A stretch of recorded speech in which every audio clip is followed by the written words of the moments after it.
Hello friends, मेरा नाम Ruby है और मैं law of attraction, self love, self feeling पे बात करती हूँ। मैं आज स्क्रिप्टिंग टेक्निक पे बात करने वाली हूँ कि ये स्क्रिप्टिंग टेक्निक को कैसे करना होता है और ये कितनी ज़्यादा पावरफुल है। तो सबसे पहले हम इसके पीछे की जो लॉजिक है उसके पीछे बात करते हैं, उसके बारे में बात करते हैं सारी, कि ये स्क्रिप्टिंग क्यों करनी होती है और ये कैसे इतनी ज़्यादा पावरफुल है। देखो, सबसे पहली चीज़ आपको, तो यदि आप लॉ ऑफ अट्रैक्शन के बारे में जानते हो तो आपको ये चीज़ पता होगा कि हमारा जो माइंड है वो दो क्षेत्रों में बटा हुआ है, कॉन्शियस और सबकॉन्शियस। ठीक है, तो जो ये हमारा सबकॉन्शियस माइंड होता है ना, जो हम बचपन से देखते आ रहे हैं, सुनते आ रहे हैं, जिस चीज़ पे हमने बिलीव बनाया है, ठीक है, ये जैसे बहुत लोगों को ऐसा लगता है कि पैसा कमाना बहुत मुश्किल है, तो उनके लिए जीवन भर पैसा कमाना बहुत मुश्किल है। तो ऑन द अदर हैंड, जिन लोगों को ऐसा लगता है कि पैसा कमाना दुनिया का सबसे आसान काम है, तो उनके लिए आसान है। एक टाइम के बाद वो सच में आसान हो जाता है। या फिर जो लोग बहुत हाई सोसाइटी में जन्म लेते हैं, या फिर जो बच्चे जो बहुत बड़े घरों में जन्म लेते हैं, उनके लिए उनका ये थॉट प्रोसेस नहीं होता कि पैसा कमाना बहुत मुश्किल है।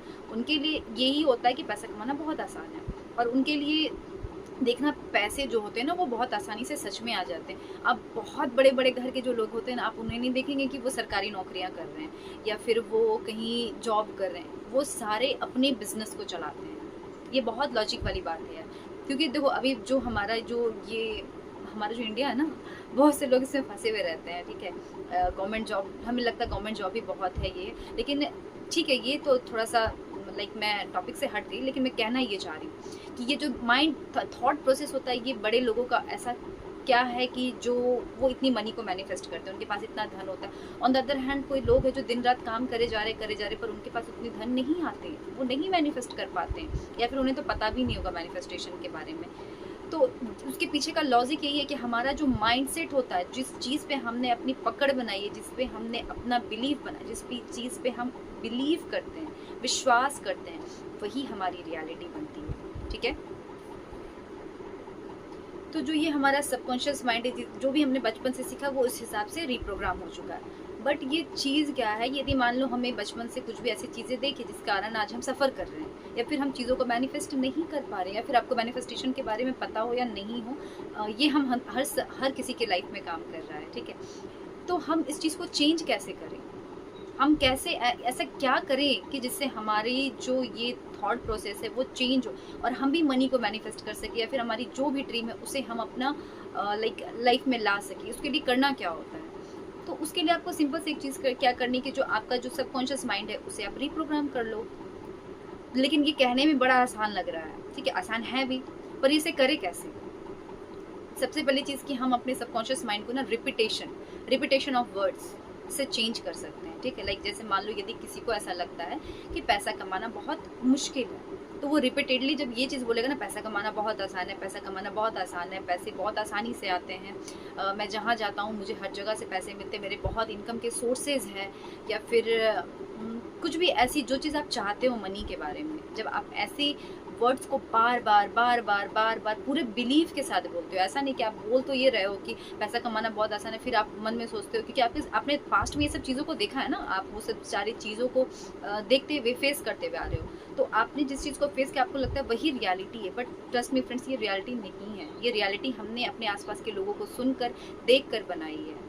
और ऐसा नहीं कि मैं ऐसी नहीं थी, मैं भी ऐसी थी, मुझे भी ऐसा लगता था कि पैसा कमाना बहुत मुश्किल है। बट एक चीज़ मुझे नहीं पता ये चीज़ क्या थी या नहीं, लेकिन बचपन से ही ना, मेरे पापा बिजनेसमैन हैं, तो बचपन से ही ना हमारा क्या है, मेरे पास हमेशा पैसे रहे हैं बचपन से ही।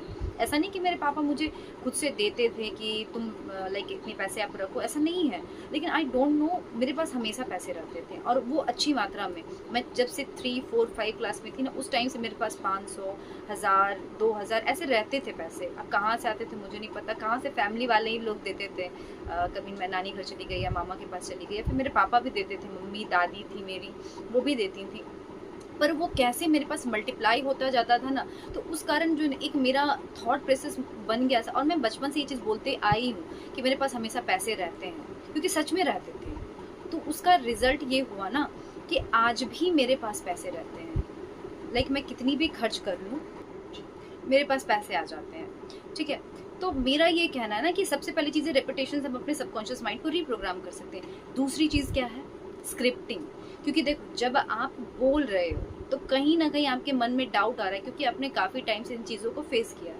लेकिन जब हम लिखते हैं ना और उस चीज़ को बोलते हैं, तो हमारी पूरी एनर्जी लिखने टाइम उसी चीज़ पे फोकस रहती है। यदि मान लो मैं ये चीज़ को लिख रही हूँ, I am a money magnet, I am a money magnet, पैसा मेरे पास बहुत आसानी से आता है, अलग अलग तरीक़ों से आता है, मैं पैसे से बहुत प्यार करती हूँ, पैसा मुझसे बहुत प्यार करता है, मैं जहाँ जाती हूँ पैसा मेरे पीछे पीछे आता है। लेकिन इस तरह के अफर्मेशंस को जब हम खुश होकर बोलते हैं ना, तो ये सच में काम करता है यार, सच में मैं आपको बता रही हूँ। तो इन चीज़ों को जब हम लिखते हैं, स्क्रिप्ट करते हैं, स्क्रिप्ट का मतलब होता है कि एक स्टोरी जैसा बनाना, कि पैसे के बारे में आप क्या चाहते हैं, लेकिन पैसे के बारे आप क्या सोच रहे हैं। ये मैं आपको सिर्फ पैसे के बारे में बता रही हूँ, पर ये हर चीज़ में काम करता है, सिर्फ पैसे के मामले में नहीं, हर चीज़ के मामले में ये चीज़ काम करती है। तो आपको करना क्या है कि आपको एक स्टोरी बनानी है पैसे के बारे में। लाइक आपको मैं एक एग्जांपल दे रही हूँ कि आप कैसे इस स्टोरी को लिख सकते हैं। कि जैसे आप किसी को लेटर लिखते हैं, तो आप कैसे आप अपने लव्ड वन को लेटर लिखोगे, तो आप कैसे लिखोगे, माई डियर लव, और फिर माई डियर पापा या माई डियर मम्मी। तो आप ऐसे लिख सकते हैं, my dear money, I love you, I really really love you, thank you so much मेरे लाइफ में आने के लिए।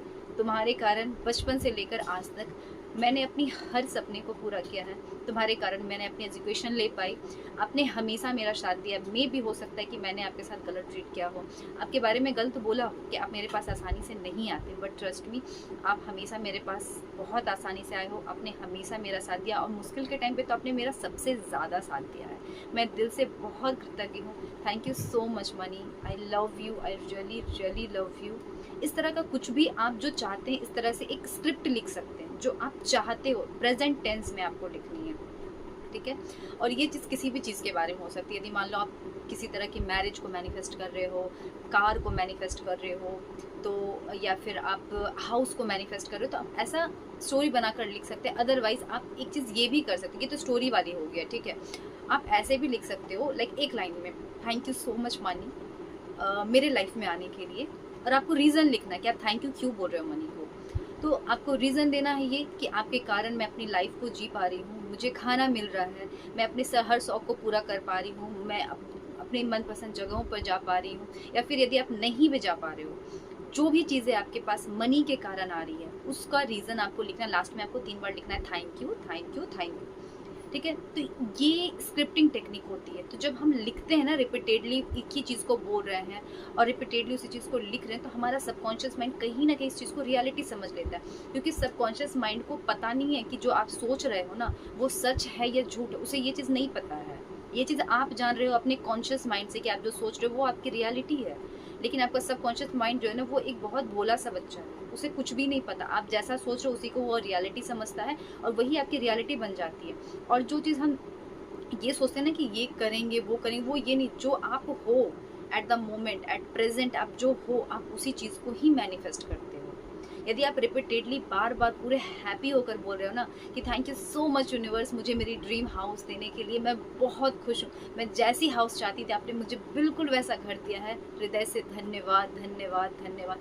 और ये नवरात्रा का समय चल रहा है, आप माँ दुर्गा से या फिर देवी माँ की आपने प्रतिमा अपने घर पे लगा के रखी है, या फिर कलश स्थापना की है, तो भी आप उनसे बोल सकते हो। क्योंकि ये जो समय है ना, ये ऑलरेडी बहुत एनर्जी, लाइक हमारी एनर्जी को बूस्ट करने वाला, डिवाइन पावर वाला वो समय है। तो आप ये चीज़ें करो, देखना डेफिनेटली आपके लाइफ में चेंजेस आएंगे। और जो ये 9 दिन चल रहा है ना, ये बहुत पावरफुल टाइम है। मैं एक चीज़, लाइक मैंने कल भी एक वीडियो बनाई थी, उसमें भी मैंने बोला, और आज भी मैं ये चीज़ बोली कि ये टाइम को ना वेस्ट मत करना बिल्कुल भी। मैं एक ही चीज़ बोलूँगी, जिस चीज़ को आप करना चाहते हो उस चीज़ पे पूरी तरह से फोकस करो, उस काम को करो, ज़्यादा से ज़्यादा समय माँ के साथ बिताओ। अपने काम को करने के बाद जब हम फ़ोन स्क्रॉल करते हैं और व्हाट्सएप चलाते हैं, मैंने अपने लास्ट वीडियो में भी ये चीज़ बोला, अपने काम को छोड़कर ऐसा नहीं करना है। और जितना कृतज्ञता व्यक्त कर सकते हैं आप, उतनी ज़्यादा कृतज्ञता व्यक्त करें उनके पास बैठ कर कि उन्होंने क्या कुछ दिया है। क्योंकि देखो, लोग इस चीज़ को समझ नहीं पाते कि हमें क्या मिला, हमें ये मिला भी तो क्या हो गया, हमें तो ये इस चीज़ की ज़रूरत। लेकिन आप एक चीज़ समझना, जैसे यदि आप कोई पेरेंट हो, ठीक है, आपके 2 या 3 बच्चे हैं, ठीक है, और देखना आपका जो प्यार है ना, उस बच्चे के लिए डेफिनेटली ज़्यादा होगा जो आपकी कदर करते हैं। ऐसा नहीं मैं बोल रही कि आपके जो बच्चे आपकी कदर नहीं कर रहे, आपके मन में उसके लिए प्यार नहीं होगा, होगा, लेकिन आपके मन में सबसे ज़्यादा प्यार उस बच्चे के लिए होगा ना जो आपको कृतज्ञता व्यक्त करते हो कि हाँ कि थैंक यू मम्मी, आपने खाना बना कर दिया या फिर आपने कुछ भी दिलाया, तो वो बच्चे को वो अपने प्यार को ज़ाहिर करता है। और ऑन द अदर हैंड कोई ऐसा बच्चा है जो आपको कंप्लेन करता है कि आपने मुझे ये नहीं दिलाया, वो नहीं दिलाया, तो आपको भी चिढ़ होती है वैसे बच्चे से। आप कुछ बोल नहीं पाते क्योंकि आपके खुद के बच्चे हैं, ठीक है। लेकिन मैं ये रियलिटी बता दूँ, यही चीज़ आप भगवान जी के साथ भी सोचो ना कि उन्होंने इतना कुछ दिया है हमारे लाइफ में, जो दिया जैसा दिया अभी हमें हमारे कर्म से मिल रहा है, लेकिन इतना जानो कि परमात्मा हमारे कर्म से हमेशा हमें ज़्यादा ही देते हैं, कम नहीं देते। हमने कोई यदि गलती की भी ना तो उसके जो दंड भी मिलने होते हैं ना, हमें वो बहुत कम करके मिलते हैं, क्योंकि वो इतने दयालु और इतने कंपैशनेट होते हैं ना, पर हम उस चीज़ को समझ नहीं पाते और हम बहुत ज़्यादा कंप्लेन करते हैं। तो ये 9 डेज़ आप बिल्कुल ध्यान रखें कि आप बिल्कुल भी कंप्लेन ना करें। आप यदि ऐसे मोमेंट पे हो जहाँ पे आप डिप्रेशन फील कर रहे हो, या फिर आपका ब्रेकअप हुआ हो, या फिर आपके लाइफ में कुछ भी उथल पुथल चल रही हो, आप बस ये सोचो ना कि ये 9 दिन है, मेरा कोई है चाहे नहीं है मुझे नहीं पता, लेकिन ये जो समय है ना, देवी माँ ये मेरी है, और यदि देवी माँ मेरी है तो ये पूरा ब्रह्मांड मेरा है। आप ये चीज़ को अपने दिमाग में बैठाना कि वो परमात्मा यदि आपका हो गया ना, तो ये ब्रह्मांड के जो कुछ लोग हैं ना वो ऑटोमेटिक हमारे हो जाएंगे, और हमें फिर उससे फ़र्क नहीं पड़ता कि वो हमारे लाइफ में है या नहीं है, वो हमारे लिए कुछ कर रहे हैं, क्योंकि हम एक अलग एनर्जी में पहुंच जाते हैं, हमें डिटैचमेंट हमारे अंदर आ जाता है। तो इन चीज़ों पे आप काम करो, बहुत ज़्यादा सोच विचार मत करो कि यदि जिस चीज़ को मैं मैनिफेस्ट कर रही हूँ क्यों कैसे होगा, ये हमारा काम ही नहीं है यार।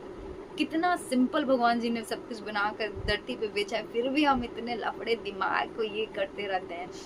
करना ही नहीं है, हमें बस सोचना है कि जो चीज़ हमें चाहिए वो मिल गई है। अब वो कैसे क्या, वो हमारा दिमाग का हेडेक है ही नहीं, वो छोड़ देना है भगवान जी पे, वो जाने वो कैसे देंगे। बस आपको फ्री होके अपने काम को करना है, खुश रहना है, मस्त रहना है, वो भी लोगों से नहीं हो पाता।